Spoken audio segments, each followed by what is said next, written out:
سلام به همه. سلام سلام. ما اومدیم به شما بگیم که 3 ماده غذایی خیلی مهم واسه بچه‌ها چیه. کدوی حلوایی خیلی سریع پخته میشه. بخارپز یا آبپزش کنید خیلی راحت پخته میشه. 40% آهن داره، باورتون میشه.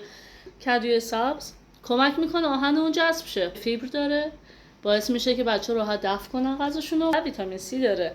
کلا خیلی چیز خفنه. ویتامین آ تو بدنشون نمیمونه.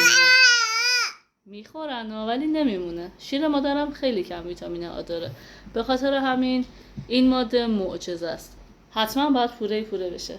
فرمول خیلی خاصی نداره. میوه ها رو عموما بخارپز یا آبپز بکنید و با هم دیگه قاطی کنید، خوشمزه میشن. 2تاشو با هم بزنید، 2تاشو با هم بزنید، اصلا مهم نیست. مهم اینه که این مواد غذایی وارد بدن کوچولاتون بشن.